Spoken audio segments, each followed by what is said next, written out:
The Nerd and Tie podcast is unsurprisingly a part of the Nerd and Tie podcast network. For more podcasts from actual play to true crime to witchcraft, go to nerdandtie.com or join our Discord by finding an invite at nerdandtie.com/discord.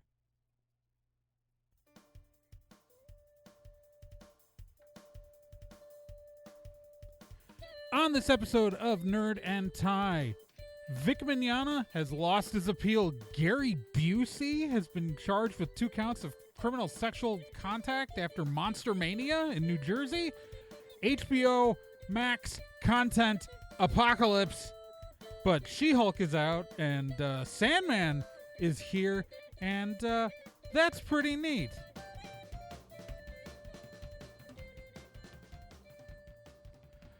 Welcome to Nerd and Tie, your only podcast on the internet with a dress code. What that dress code is, we've never really been clear about. There's some implications that may or may not be true.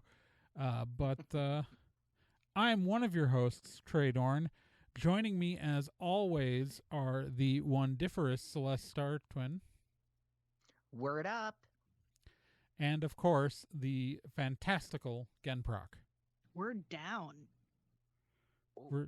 I prefer to word middle. And that's why we make such a good team. Yes, we're covering all the angles here. Mm-hmm. Before we go any further, we just wanted to make a mention. It's because of the timing of our episodes. We just want to take a brief mention of the passing of Nichelle Nichols, of course Uhura from the original Star Trek, who passed away on July 30th this year, which was after our previous episode, but almost a month ago at this point. So she was 89 years old. But you know, we're big Star Trek fans here at Nerd and Tie. Or at least Celeste and I are, and again tolerates us talking about Star Trek. But yeah, it would be strange not to mention. Well, I have a deep respect for her.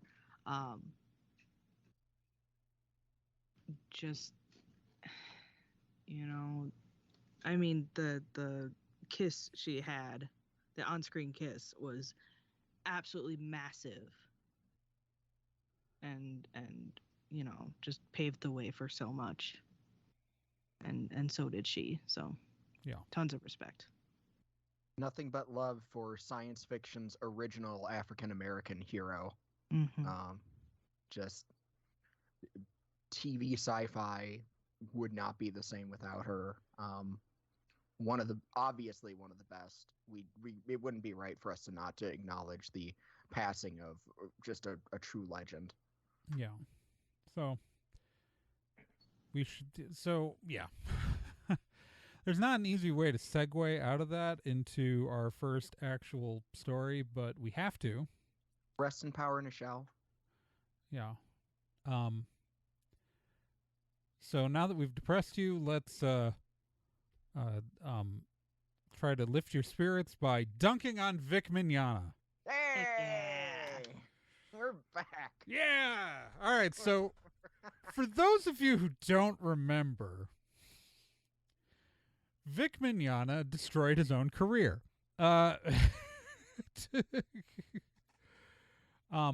Chef's kiss. So, God, how do we sum up the Vic Mignogna lawsuit, which was first filed in, 2019? So, Vic Mignogna, a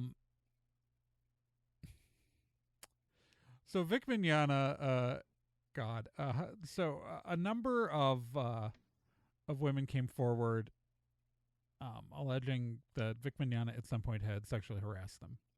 Some of them were people who worked at conventions. Some of them were fellow voice actresses. And there was a whole IO9 article about this. And Vic Mignogna, in a move best described as destroying his only chances at ever coming back from this, instead of doing the smart play and letting the awful patriarchal society we live in forget all of this, because Funimation decided to no longer employ him anymore no longer bring him under contract. Vic Mignogna decided to sue two of the people who had alleged that he had sexually harassed them, Monica Rial and Jimmy Marchi, Rial's fiance, Ronald Toy, and, of course, Funimation.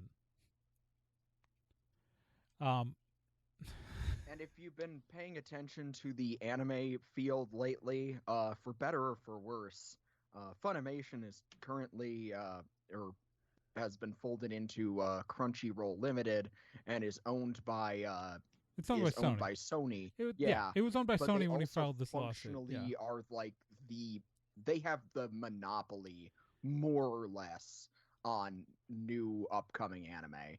Not entirely, but they own most of it. They have the market almost completely cornered.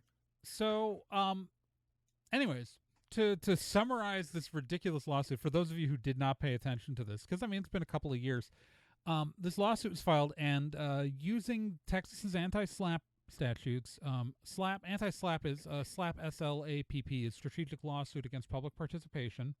So some states have laws to protect you from people aggressively suing you. I wish that there were more effective ones in certain states, but Texas has a good one. And what happened was that Rial, Marchi, Toy, and Funimation all filed to get this dismissed and under the anti-SLAPP laws. And when you do that, you can get sanctions passed against the person who sued you. Right? So back in November of 2019, a judge ruled that the lawsuit was bullshit, to use the legal term, and that part of the law dictates that the plaintiff must pay the defendant's legal fees upon dismissal. And the court on the hearing on sanctions, Mignogna was required to pay $250,000 to the defendants, because he sued them for dumb reasons, and that was 2019. But Mignogna, even after getting thoroughly dunked on in court, decided to appeal.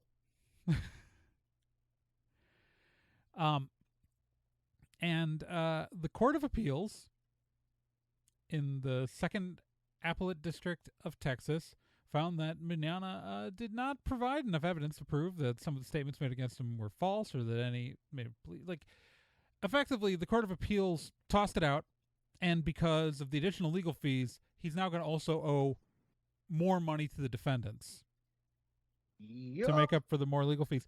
And it's just totally amazingly just cost himself so much more money. Absolutely avoidable. All of this is avoidable. Yeah.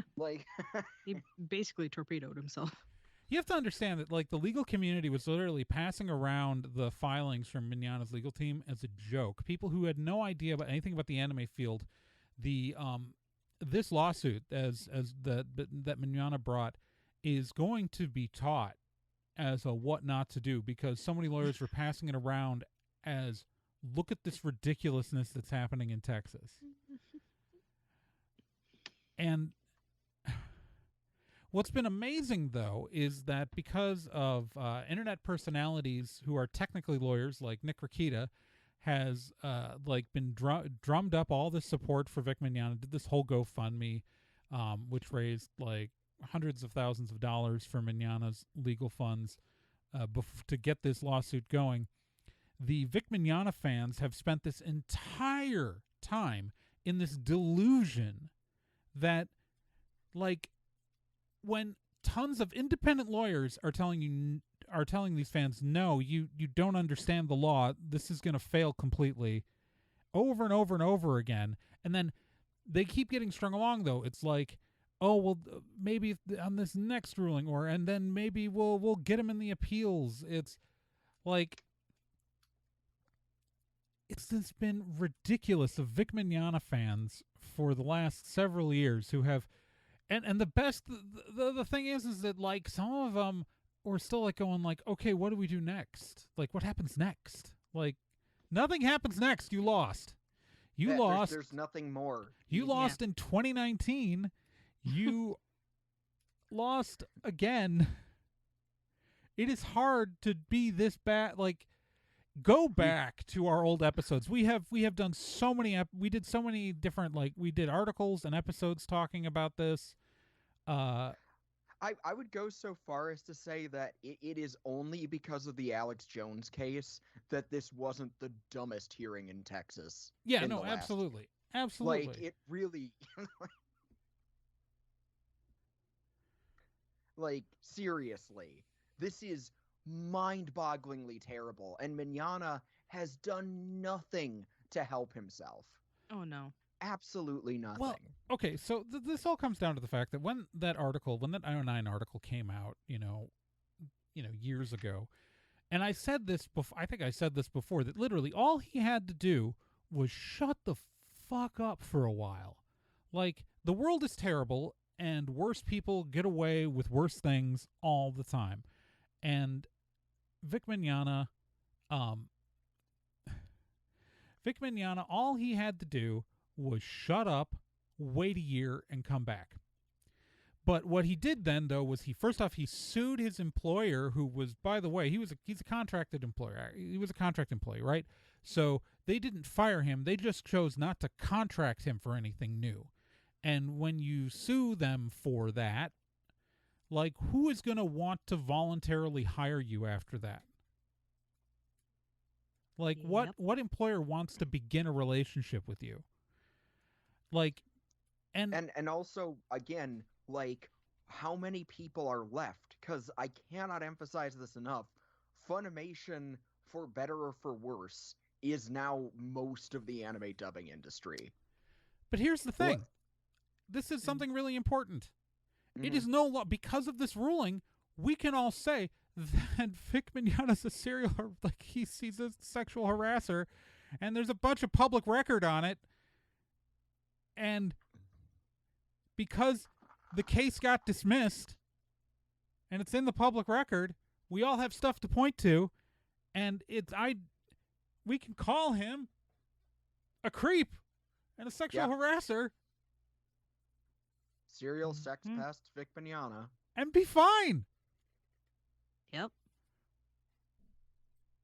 You know what sweetened the deal? That just made everything funnier for me? Like, two of Vic Mignogna's most famous roles, new things were released with new dub actors replacing him. Yeah! Like, within days. Yeah! Within days. It's basically a glorified cameo, but the character of Broly in the new Dragon Ball movie was played by Johnny Young Bosch, who also played him in some video games. Albeit I would not recommend anyone watch it, in the dub of the Full Metal Alchemist live action movies, someone completely different is voicing Edward Elric in that dub. So yeah, he's not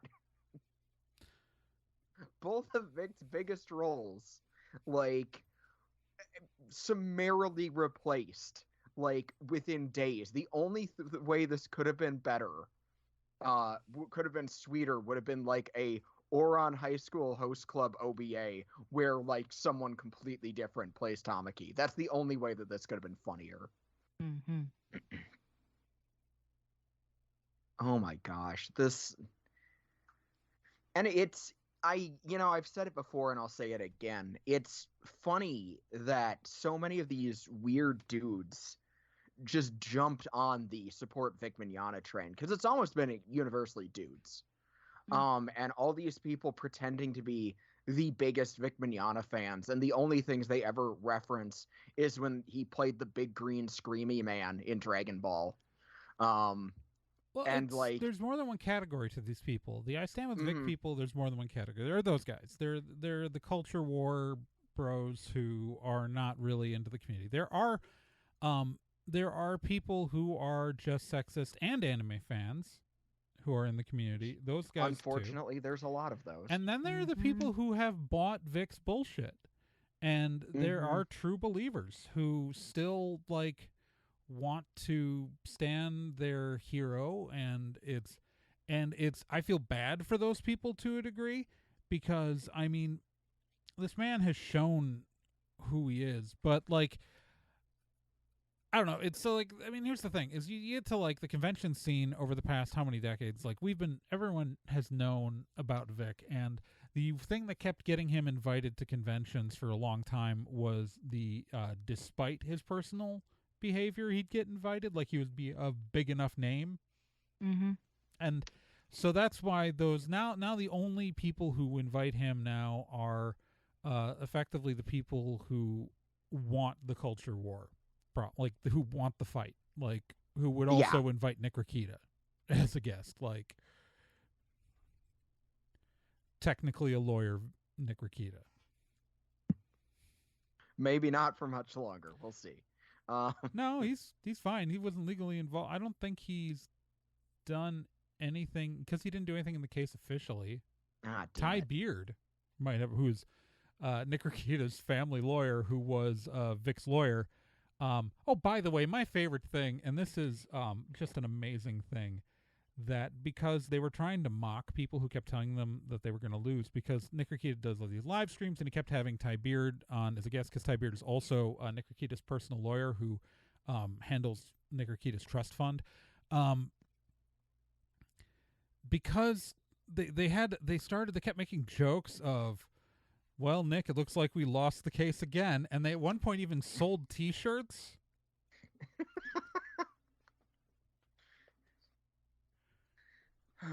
And so it's just amazing to me that, like, there are T-shirts made up by Nick Rakita and Ty Beard that say, Nick, we lost the case again. It's what? It's amazing.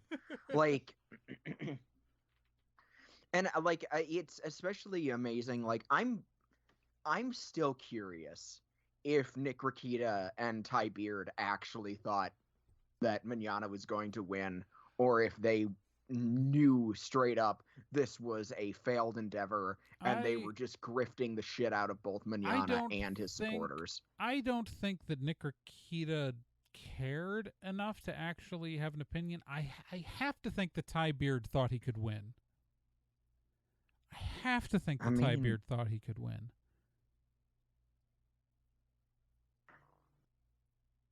Maybe. I just like I cannot believe that we live in a world where Ty Beard would act this much a fool and not just be because he, like, Nick Rakita being, like, scamming these kids out of their money on the live streams, fine, that's fine. He's never, like, had clients, as far as I can tell. He represents no one. He got his law degree and then became a YouTuber. He has no. I'd say, yeah. Nick Rakita's legal experience. Grifting money off people is, that's, fish swimming. Yeah, that's all he ever does. But I have to think that Ty Beard, like, I have to think. But, anyways, we got a lot on the show today, so that's that is our dunking on Vic Mignogna. I don't know if we'll get another chance to dunk on Vic Mignogna, but if we ever do get another opportunity to dunk on Vic Mignogna, we will. But I guess, so this is our official goodbye, Vic. Goodbye, Vic. We hope to never hear from you again. If we're lucky, this is the end of it, and you are gone from our lives forever. Goodbye, Vic Mignogna. Bye. All right. Speaking of bleach blonde sex pests at low rent conventions, Gary Busey has been charged with 2 counts of criminal sexual contact after Monster Mania in Cherry Hill, New Jersey. I hate literally everything you just said.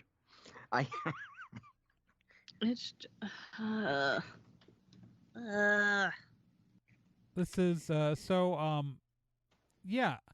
So at least 3 people reported to the police that Gary Busey inappropriately touched them at Monster Mania in New Jersey. I'll tell you who the real monster was there. Earlier this month, yeah. Oof. So yeah, it's It hurts because they're right.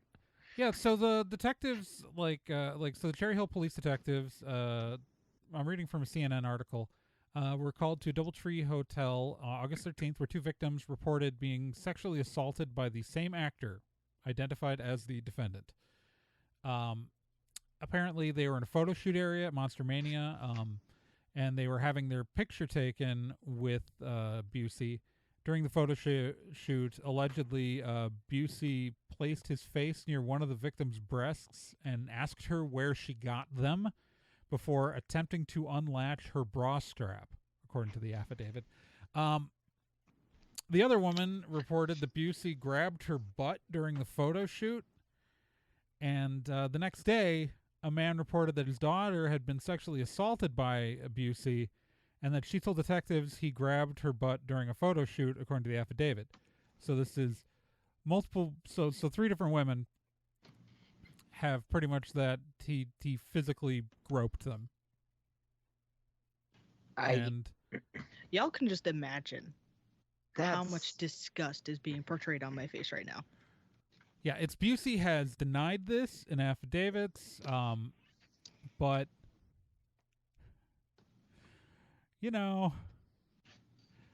but apparently it also the police have alleged that Busey asked detectives to talk the victims out of pursuing complaints. Although Busey has now denied saying that as well. Mm-hmm. But what holy a stand-up shit, guy. Gary Busey. Who would have thought? Fucking creep.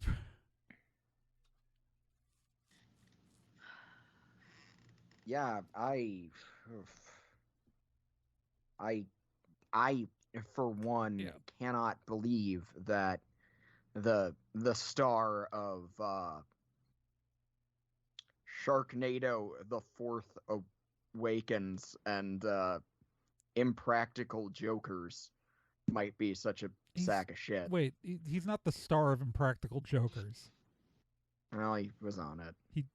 Someone being on an episode. Look, I'm not a fan of Impractical Jokers, but we should not besmirch or deride the otherwise, as far as we know, non-sex pest people on the show Impractical Jokers. Okay, we won't throw Impractical Jokers under the bus, but we'll throw I'm with Busey under the bus. Yes, that's fine. Yeah. So apparently Monster Mania did tell CNN in a statement that a law firm representing Monster Mania said that it's assisting authorities, and that immediately after receiving a complaint from an attendee, the celebrity guest was removed from the convention and instructed not to return.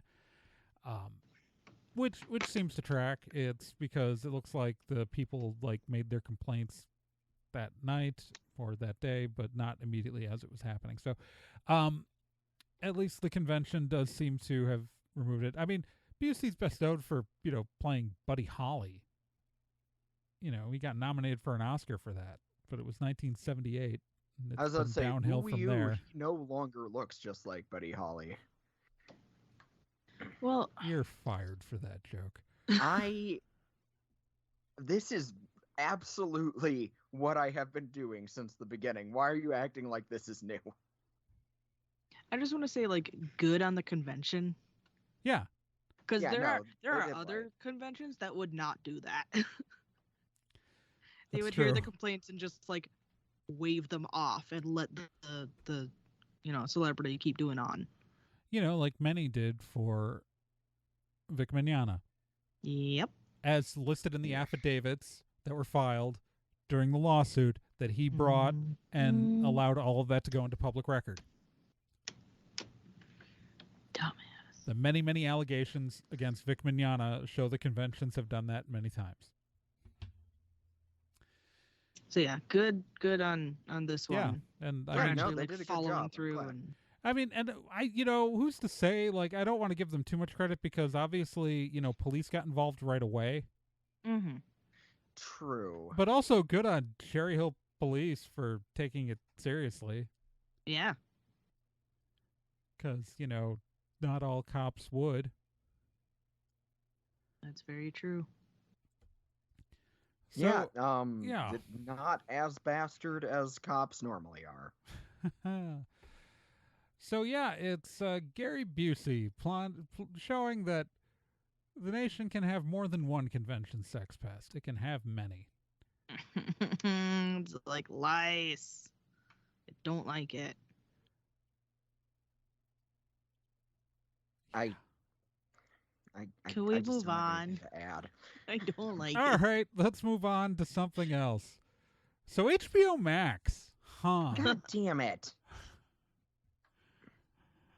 So the Discovery Warner merger is just going great. Besides axing pretty much like all of their Europe-produced shows, including Beforeigners, one of my favorite shows. A ton of content has disappeared from HBO Max. Like Beforeigners, one of my favorite shows. In fact, tons of shows have been disappearing from HBO Max, including a whole slate of cartoons that, after pretty much getting all the rights to like Adult Swim stuff, just silently slid off into vaults of nothing that we will never see.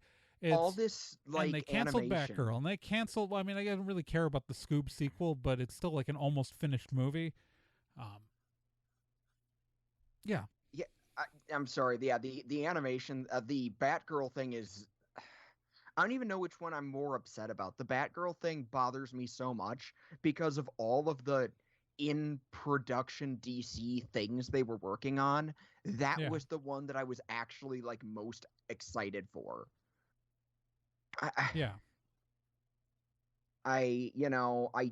It wasn't inexplicably making me cheer for Shazam's Nemesis or editing out the lead actress because everyone thinks her rapist is cool, or the Flash running around kidnapping children. I had one movie I was actually excited for again, but we it's basically done. But you know what? We're shelving that. We got to focus on making the Joker 2 musical, I guess. Wonderful. Yeah. And that's not even counting. HBO Max has been such a haven for good animation for the last few years. Yeah. Infinity Train is obviously amazing. Everyone's talking about it, but with good reason. It's phenomenal. Kate Mulgrew's in it as a cat. Not enough people talk about that. It's awesome. Close Enough, from the creator of Regular Show. Honestly, one of the best adult animated sitcoms I've ever seen. Consistently funny, very surreal, very good. Just gone. Underrated children's shows, including the delightfully surreal Summer Camp Island, not just put into this vault, but has an entire season of episodes that haven't aired yet and might never see the light of day. This is infuriating. It was like, what, like 200 Cartoon Network shows, something like that? Yeah, just... There's like a lot of Cartoon Network and Adult Swim shows. Tons of Cartoon Network shows basically thrown into a vault so that they won't have to pay a pittance of residuals that would have gone toward paying for, health insurance for the people who worked on it anyway. Yeah. But I guess the asshole who brought us Honey Boo Boo needs a tax write-off. Yeah. David Zaslav, for those of you who don't know, the current head of Warner Brothers Discovery, is the person responsible for turning Discovery Channel into primarily reality show Drek. He gave the world a look at the Duggars. So, all of Josh Duggar's victims, you can give a big thank you to that guy, by the way. Just a colossal piece of garbage of a human being. And just HBO Max has gone within days from being one of my favorite streaming services to something that I just don't even feel the need to keep paying for.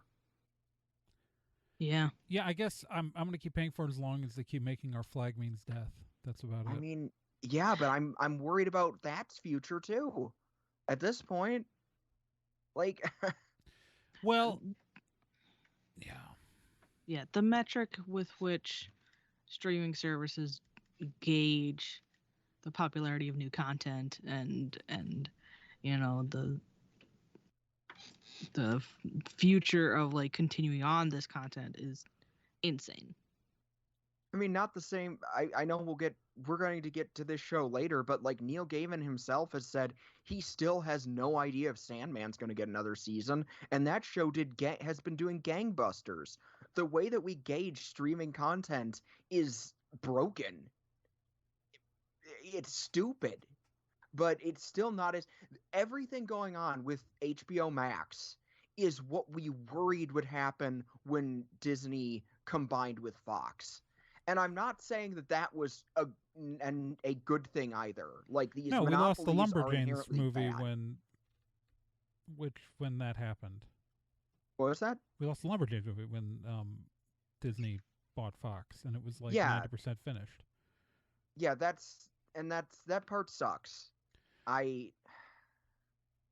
Noelle Stevenson deserves way more recognition, obviously. And everyone who worked on it. I actually wasn't aware of the Lumberjanes movie. I'm going to be perfectly honest, but this is just. And actually, it's N.D. Stevenson or Nate Stevenson now. Oh, okay. Pardon me. Wow, I am so out of my depth. Good for them. Yeah. God, I'm just sorry. HBO Max, we are very disappointed in you. And it's like nothing's good enough to survive this. Frickin' Bugs Bunny and Batman apparently aren't even good enough to be kept on the channel. Yeah. Bruce Timm and Paul Dini were coming back together for a Batman cartoon. That's been thrown in the scrap. Yeah. A new Bugs Bunny thing. It's getting scrapped. You know. But at least we have Matt Smith in a crappy blonde wig being Game of Thrones or whatever they're doing. I think it's I think it's probably not worth getting mad at the projects that didn't get canceled. Yeah. The Game of Thrones shit was going to happen no matter what. I know. Yeah. I guess I don't want to be angry at that. It is infuriating for me though that we're moving forward with, doing another we're doing another like Joker thing that I guess I don't. Okay, let me refocus myself. I don't want to be angry at the things that survive, but what I do want to be angry with and annoyed with is Zaslav says he wants to give the DC Extended Universe another. And if you guys just go back to our podcast, how many times they've said they've had a 10-year plan for this movie universe that's never frickin' congealed. It was finally getting good now. Yeah, exactly. But what is the point in getting invested in any of these characters or movies? Because what does it matter? They might just decide, oh, tax write-off. I guess you're never going to see the light of day of this thing that you were excited for.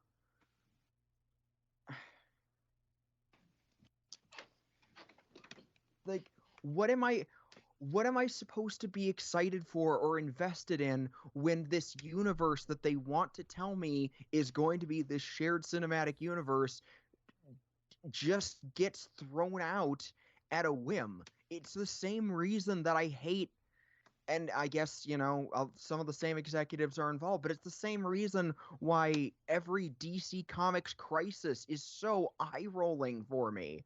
How am I supposed to care about these characters if the status quo doesn't last longer than a couple years? Yeah.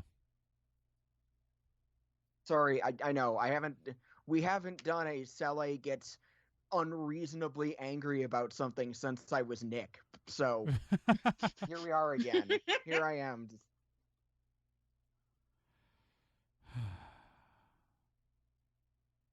It's okay. So I'm sorry. I know I ate up most of that, but god damn it, just fudge. Yeah. So again, you have any thoughts? I don't know. It sucks. There's a few things that are still on there that I like. What I'm weirded out by is the fact that like I don't know if it's affected my system yet. Yeah. Because I was looking at like because I went and favorited a bunch of things so I could watch them later. Yeah. And I'm like, oh, World of Gumball is still here. Yeah. Oh, I can still watch Gumball. Like, what? It's really weird. A bunch of Cartoon Network shows that got pulled from Max are still on Hulu, almost inexplicably. Like OKKO is still on Hulu, even if it's not on HBO Max. A couple others. The problem is more so that like the shows that disappeared altogether, like, and this is the frustrating. So I've seen a lot of people talk about like, oh, and this is the problem with streaming, and like, you know, we all this is why physical media is important, guys, because this is the thing, and this is what people have been treating streaming like it's their DVD collection, and it's not. Streaming is just cable. It's just cable. Mm-hmm. It's just cable, more convenient, but it's still cable. And when something aired on TV, it would air and it would be gone forever, right? And so you had to record it, or you had to, in the hopes of a physical release. And not everything got a physical release. You know, it's when I was growing up, almost nothing got physical releases. Very few things would get like professional physical releases, and that kind of changed in the DVD era. My original, when I was a kid, physical releases meant VHS tapes. I have like the first 2 episodes of the X-Files on a VHS tape that I bought. I don't even want to talk about the pile of Star Trek tapes that are like visible from where I'm sitting. Yeah, okay, let's not. Oh, I mean, I grew up where like my dad would like a cartoon would come on and he would like sit there with the VCR and a blank tape and he would tape it, and like, that's what that meant. Like you would record it from TV while it was playing live onto the VCR and into the VHS tape.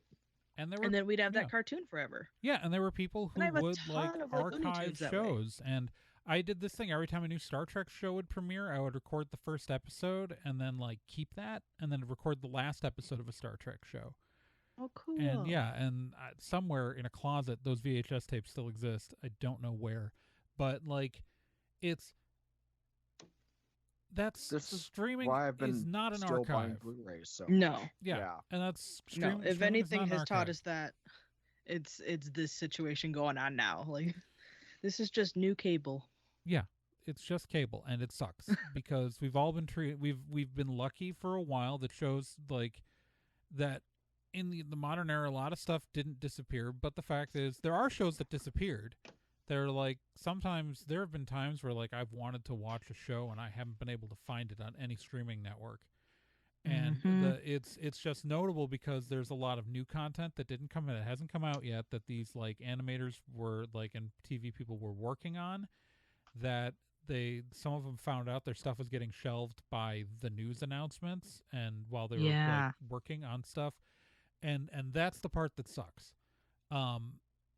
But the more I hear people like complaining about like, you know, about how, I don't know, like how they expected streaming to be more like this permanent archive. And I'm like, no, it's not. It never will be, never has been. And rights expire. And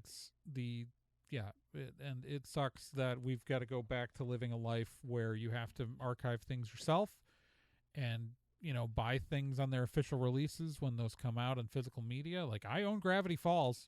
They can't take Gravity Falls away from me. I got the DVD set. I've literally never opened my copy because every time I want to watch it, I pop it up on streaming, but I wanted to own a physical copy Mhm. because No, I'm yeah. I'm literally the same way. I have there's a bunch of shows that I will watch them on streaming because that might be more convenient.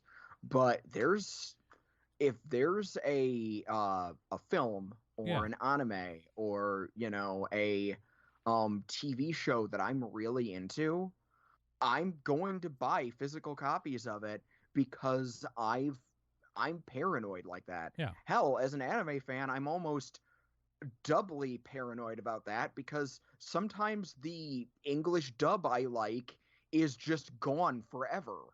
Or I don't know, the company doesn't get the rights to the original 1981 audio, and I'm forced to take my VHS tapes and have Shameless Otaku rip the audio off of them to mesh them with Blu-ray footage because it's the only way I can watch the Gundam movies the way they were meant to be viewed. Oh, Oh, I am the whoops. same That way was with the specific. the frickin' Castle of Cagliostro. Like I watched it with a certain cast, Mm-hmm. a certain dub cast, and I cannot watch it without that certain dub cast. I guess I'm glad I watched that movie subtitled.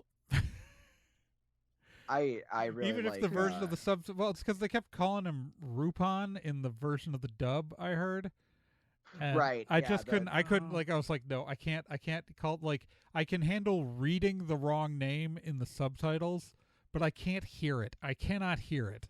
yeah, that over was and over and the over again. Streamlined dub did that. Yeah. They did Rupon or Is that they the did newer Wolf. one? No, that's the Um, that's the original one. There were still all the lawsuits with Monkey Punch about over the so Lupin what name. what might be confusing you again is that Netflix inexplicably The Netflix only version. has they only have the 1980 streamlined line dub on it. Oh, I They hate don't that have one. the more recent David Hayter dub. That is the way more consistent one, and also features Solid Snake as Lupin. Like, I love David Hayter. Yeah, but Kojima doesn't. Bastard. Anyway, it's because I started sounding happy again, isn't it? It's because I started sounding happy, and you were like, "Nope, All right. can't have that shit." All right. Let's move on. Let's move on to happier trails because we get to talk about stuff that's been airing because we've gotten the first couple episodes of Marvel's She-Hulk, Woo! Attorney at Law, and we've gotten the first 2 episodes of that, and I've been really enjoying it. I've been positively charmed by it. Well, I love I really Tatiana like Maslany. I'm a huge fan of Tatiana Maslany. Everything I see her in, she's really good. It is the weird thing. So because I'm a big Orphan Black fan, I always feel like she's wasted whenever she's just playing one character, and I feel like that's the normal thing for any actor to do.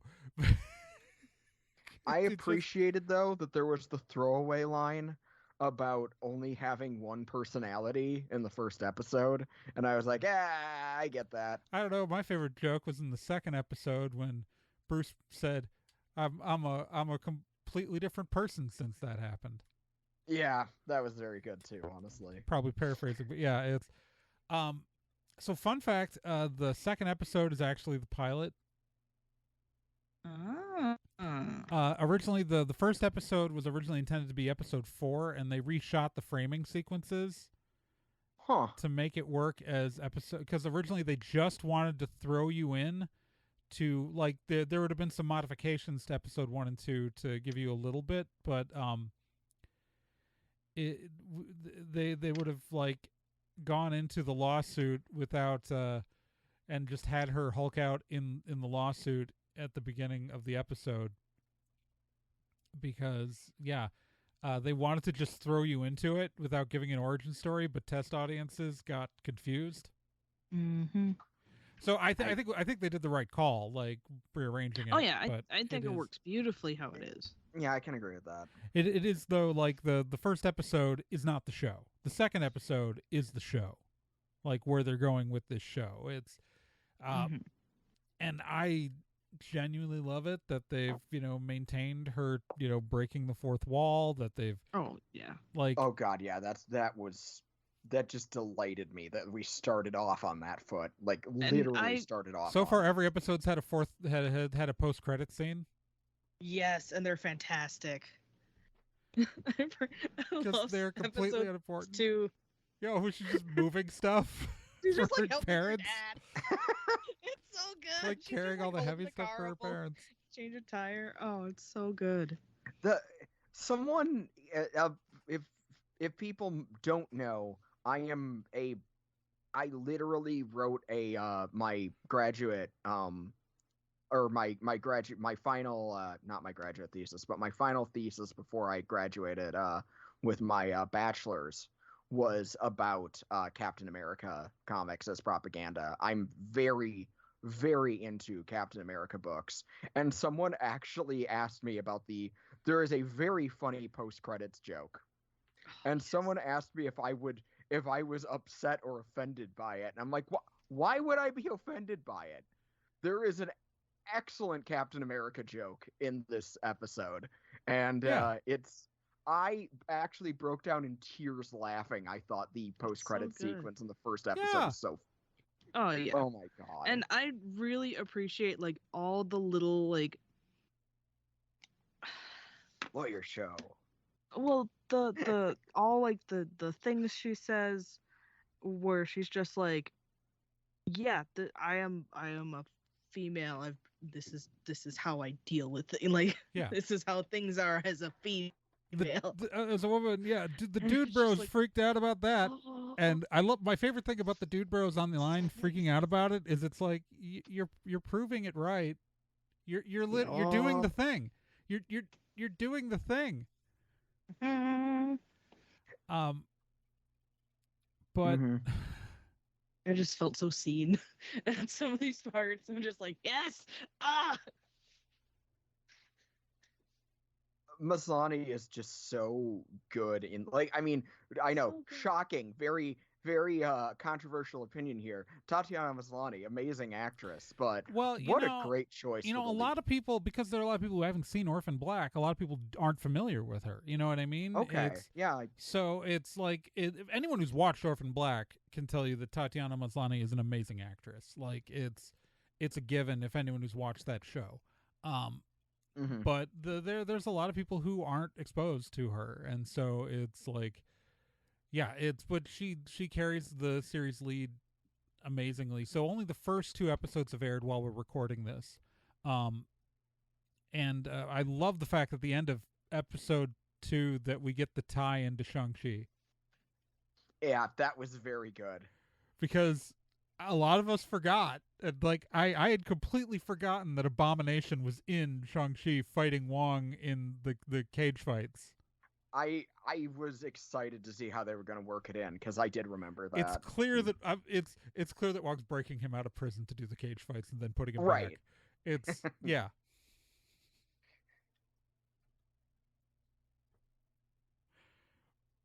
Oh my god! I'm so excited to see where the show goes. It's also, can I just say, I love like her family. Yes. As well. Yes. Like, they're just, especially the dad, like, he's so chill about it all.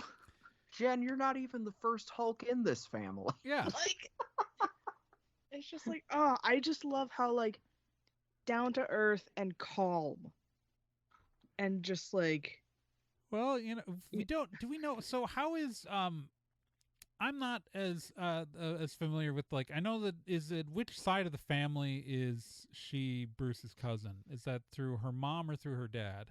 I legitimately do not know offhand. That has been, apparently, that is something that I discovered this week, is that, like, a good chunk of my friends think that I've read a lot of She-Hulk, and I don't know where they got that impression from, because I have not. Well, no, it's you're more exposed to this side of the Marvel universe though than I am, so that's why I thought you might know.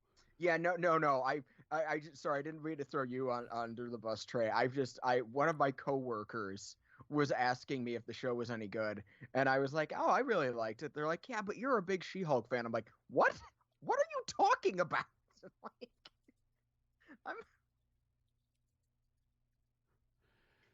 You're a Captain America fangirl if I've ever I was seen about to one. say I'm a Captain America fangirl. I'm a Bucky fangirl. I don't like telling people I read as much Deadpool as I do, but I absolutely do. You know, it's Yeah. But no, That's- She-Hulk, very good. Yeah, Very very excited enjoyable for so more far. episodes. It's excellent. Yeah. It's then besides She-Hulk, we got the long-awaited adaptation of Sandman, Yes. and then a random extra episode of Sandman as well. Yeah. Not As complaining. soon as I saw him I- tweet that out, I'm just like, oh no, I gotta go watch it.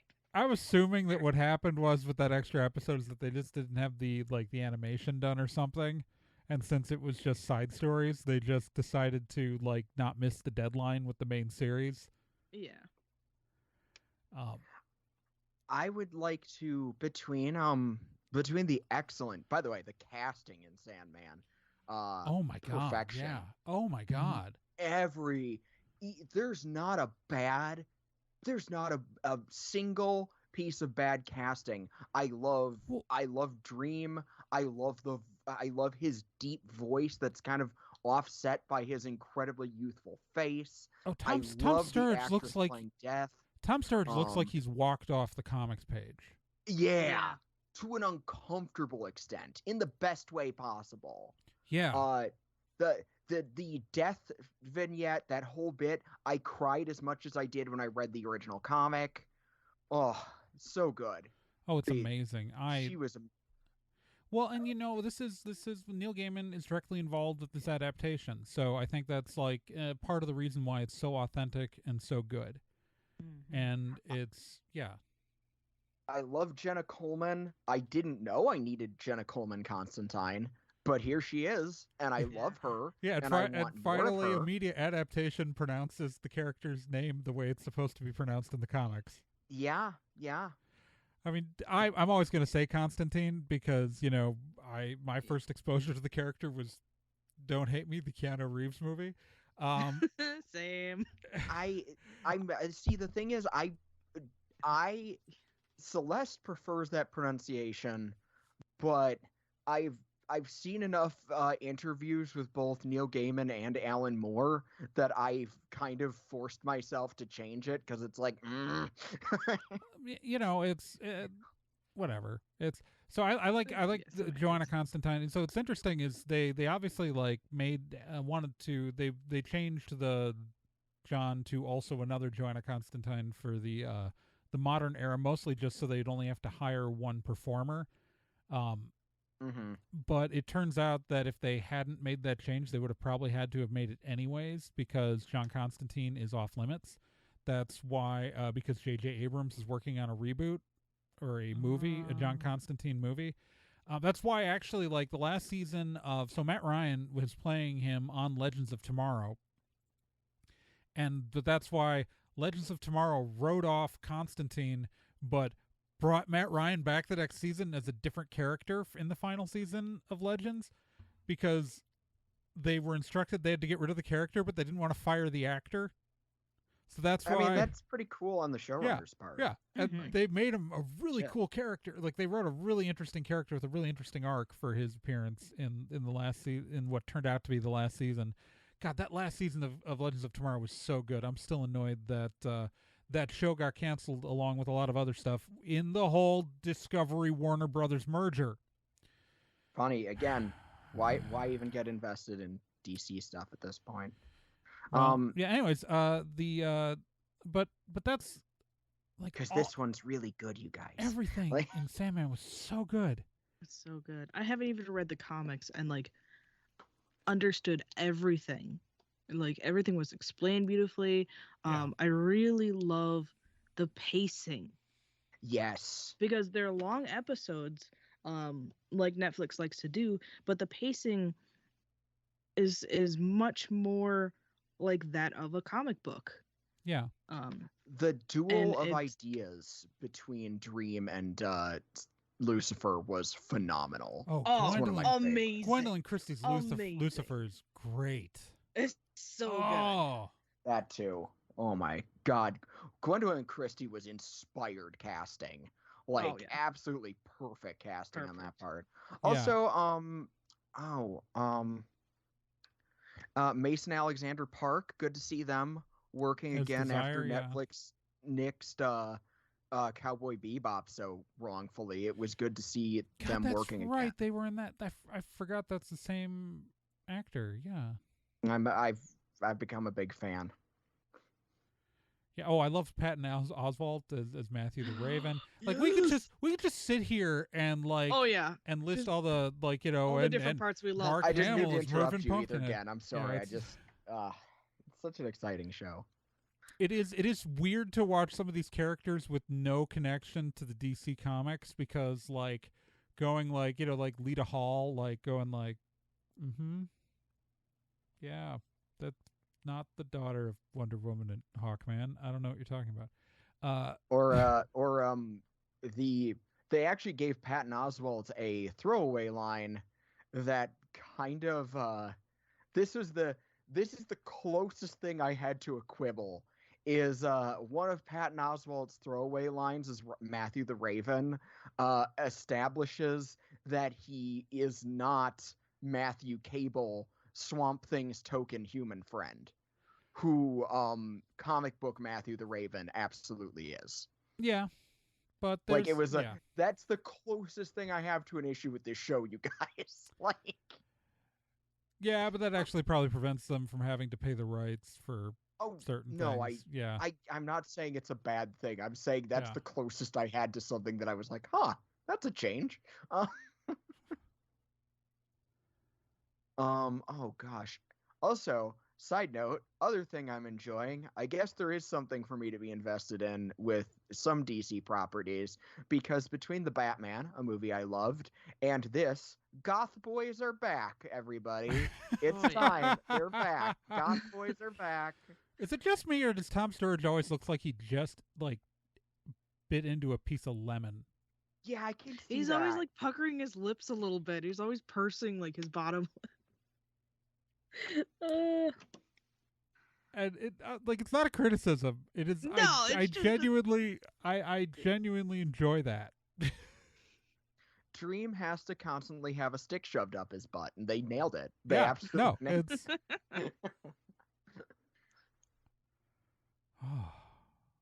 No, it's so good. If you have not seen it yet, go watch it right now.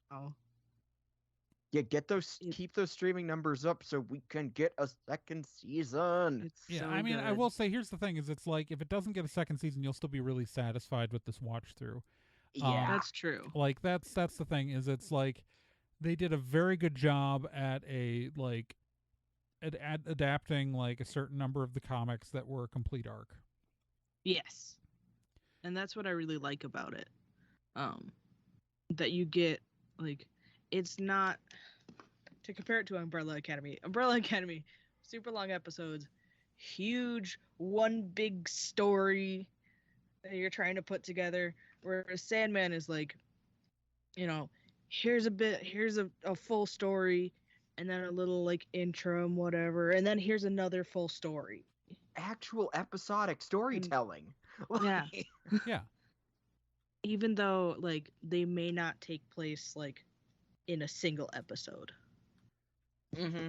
Yeah. It's an amazing adaptation of Sandman, and it's a comic that people thought would be unadaptable, and maybe it would have been in days prior to the current level of visual effects we can do on a television budget. It would have never worked as a movie. It always had to be a series. No. Period. And now that we live in a world where something on a series has the budget to make that, it's amazing. Let me also just say that if you did watch the Sandman TV show and you really enjoyed it, definitely give the comics a look. You don't have to, but I think you'll enjoy those too. This is me trying to be like an anti-gatekeeper. You know how like some people will be assholes about what I read the comic before it was cool. No, use this as an opportunity. If you enjoy the comic, keep reading the comic. If you like that, check out Alan Moore's Swamp Thing. It has very similar brain feel. I'm not kidding. Yeah.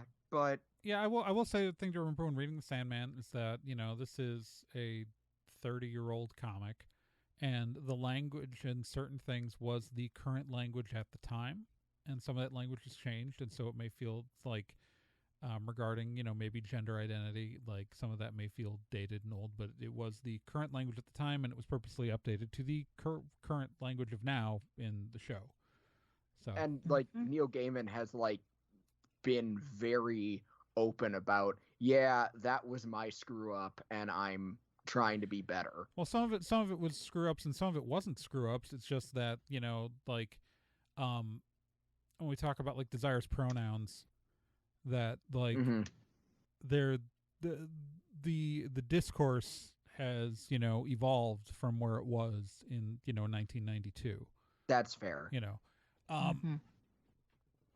And the community has maybe come up with things that they hadn't necessarily agreed on back then. So like Gaiman's pretty good about like actually talking to people in communities before he tries to represent them in a story. Yeah, it's amazing what you can learn when you just listen to people. It does Crazy. make it is a funny thing, like watching him talk about certain things, like because there's the story in that bonus episode, like the side story about the author, and he wrote that when he wrote the original comic that's based on when he was just a comics author and not hadn't really written novels yet. And to him it was a very like it was him, it seems like it's the sort of thing that would seem self-indulgent to write now. I just love it when writers write writers, and it gets like a little meta, and you're just like, ooh, what were you thinking and feeling when you were writing what's this? funny is what it's based on is a writer writing a different kind of writer, because he wasn't in that world when he wrote about it. He was just adjacent to it. So it's like he considered himself a comic writer at the time and not a novel writer, and so to write about novel writers was him almost kind of commenting on the people next door, not the people he was of yet. That's funny. Yeah, anyways, so Sandman, you should watch it, and then watch it a second time to get the streaming numbers up. That brings us to the back end of our show, and we do have something here in the mailbag. It is in regards to the Vomit Hat Steve Challenge, but I'm just going to read it real quick. Challenge. So as you know, people who do the Vomit Hat Steve Challenge, where I read a part of a book and you have to guess what it is, Sean Orange decided to send in a guess, and normally I don't read the wrong guesses out loud, but because it's Sean Orange, host of Famicom Dojo and Two Boobs Watch the Tube, I have to. He wrote in, "Are you reading the novelization of Star Trek the Motion Picture? Because that passage sounds a lot like Lieutenant Ilea. If I'm wrong, feel but he said, if I'm wrong, feel free to keep it going because I'm already in the Hall of Awesome. I mean, if you were wrong, I was going to keep going anyways. But if I'm wrong, then also, I think he meant to say if I'm right. But if I'm wrong, then also feel free to mock me for how wrong I am. You are so wrong. You are wrong. I don't even know what book it is, and you're so wrong. But in a distinct way, which would be hilarious if you knew what book it was. You're a wrong person. Wrong-o. Anyways, that does bring us to the Vomit Hat Steve Challenge.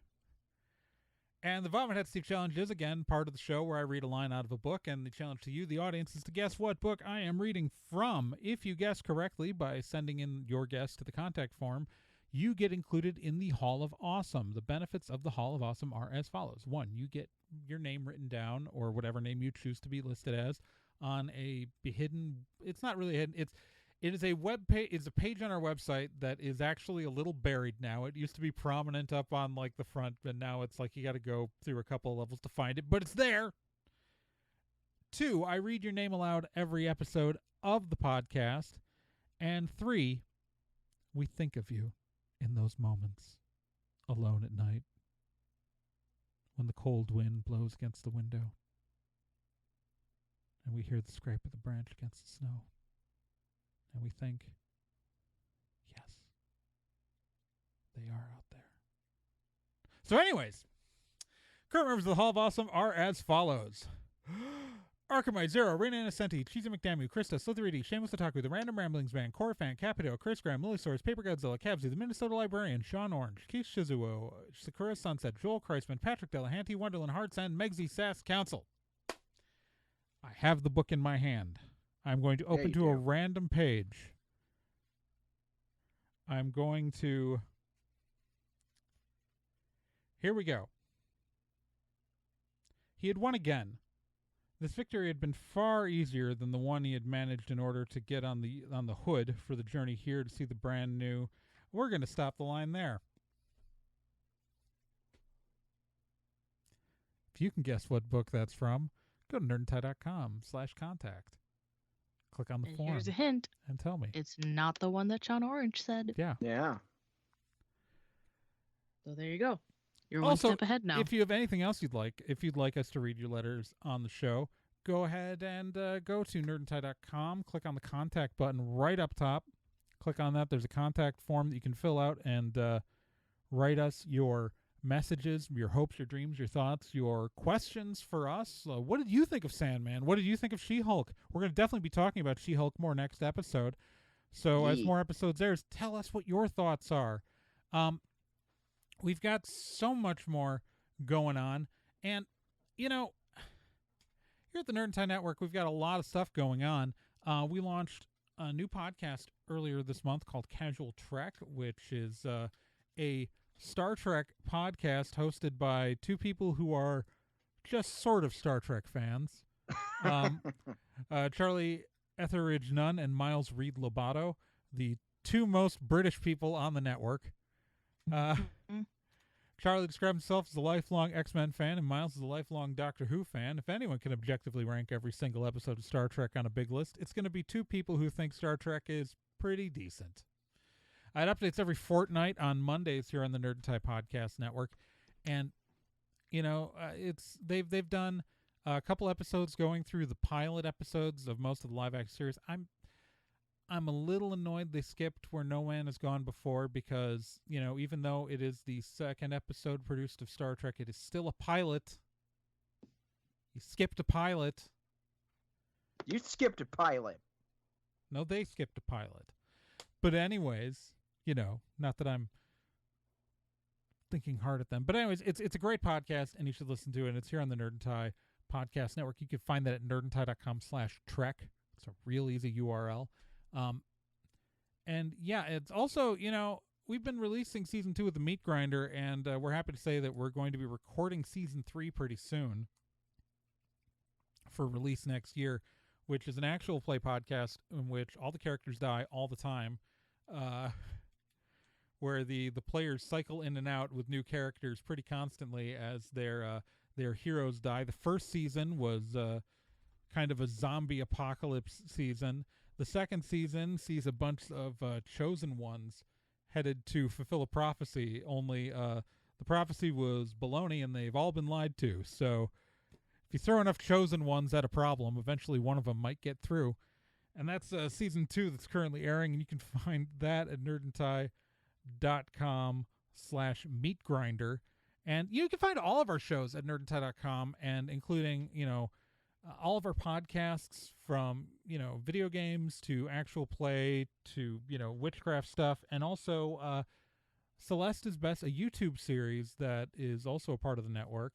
It's not a podcast, but a YouTube show. It is. That is hosted by Celeste. And like all this stuff, you can find links to all of the productions that are made in our little community here. And if you want to talk to anyone who makes these shows, you know, we're all on the Nerd and Tie Discord, and you can find an invite for that at nerdandtie.com/discord, and you should talk to us, and you should be our friend, and you should join the Discord. Hang out. Tell me what classic anime you want me to analyze from a queer lens. All of them. All of them. Look, Project A-ko. Project A-ko. That's what I want. Actually, there's a lot to talk about there. Plus, the new Blu-ray is really nice. Actually, yeah. I was feeling really stupid earlier today because once again, Labor Day is coming up. I completely forgot that it was happening, and I still haven't done a Pat Labor video for Labor Day. Come on, Pat Labor Day is in the title. Then I forget when Labor Day is. All right. So, anyways, this is where we have to wrap up the show. Remember, if you want to, I'm Trey Dorn. I am Celeste. I am best. I'm getting Brock. And remember, you can subscribe to the show on Apple Podcasts, on Google Podcasts, on Spotify, on Stitcher, anywhere that podcasts can be consumed by your ears and your mind. And remember, please rate and review us on those stores, especially Apple Podcasts, because that greatly helps us in rankings. If you want to follow this show on social media, we are on Twitter at Nerd and Tie. We are on Tumblr at nerdandtie.tumblr.com, and we are on Facebook at facebook.com/nerdandtie. I know our Twitter wasn't updating for a little while, but we fixed that. Updates are going back out as normal. And if you want to support the show financially, remember we do have a legal fund, which you can find the GoFundMe at gofundme.com/nerdandtie. Remember, you can sponsor episodes of the show. I forgot to mention that at the top, but you can sponsor episodes of the show for like $20. We'd say something nice about you at the beginning of the show. You can contribute also to some of our individual stuff. I've got a Patreon at patreon.com/TRAEGORN. Celeste has got a Patreon at Celeste. What is your Patreon? It is now, let me double check what the new, sorry, I fixed the URL finally. And now I'm all right. It's blanking at patreon.com/Celeste is best. No spaces, no dashes. Just Celeste is best okay. as one word, because I'm faster than Celeste is at finding her own promotional materials. Apparently, yeah, I'm bad at life. And again, sell stuff on the internet as Ocelot Dude Designs, right? Still Right. New in the shop. Stripey pride scarves. Yay! Finally fixed my They're- brand. they're- And that's They're on pride Etsy. flags, but in scarf form. Ooh, that's on Etsy. Yes. As Ocelot Dude Designs. And remember, in your hearts and your minds and your soul, and the places that you think of deep at night when you're alone by yourself, thinking of the days gone by, in the days of yore, in the days long in the past when you were younger and stronger and less likely to fall over with a stiff breeze, we're there with you, in your memories, in your dreams, stealing all of your stuff out of your memories. That's right, we got your stuff and we're not giving it back. Yeah. Yeah. Yeah. You got Your Inception. drawing from second grade is mine. Yeah. Guess what? Your favorite memory of your third grade teacher?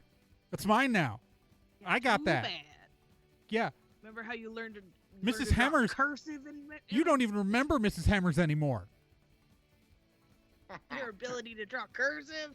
That's hard. Cursive is just You gone don't from know your memory. Like, anymore. I've got your ability to do cursive now. It's in my back pocket. Yeah, remember that straight-to-video Land Before Time sequel? Now I got crap. Yeah, you gotta we're do not the better time when bandits. pinching stuff, Celeste. We're the I'm mind bad bandits. at this. Did you hear my joke? Yeah, I We're heard not it was the good. time It was bandits, good. It was good. It was good. Okay, Say- good. Keep on say- Spockin'. Go watch Time Bandits. It's very good. Go watch Time Bandits. Yeah, good I love idea. that movie.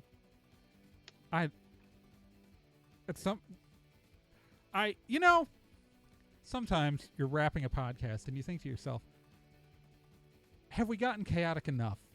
And I don't know. And the answer is always no. The answer is no. And with The that, my answer is friends, go watch Time Bandits. Go watch Time Bandits. Yeah, okay, so new podcast idea, Time Bandits watch along. We only do 5 minutes at a time, 5-minute episodes. Release it once a month. And we do it in reverse order. Start at the end of the movie.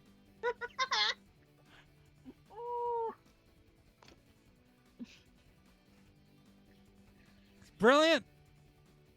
Brilliant. Let's keep do on. it. Next spring on the Nerd and Tie Podcast Network. Keep on. Hold on. Let me figure out what Time What? Bandits is backwards.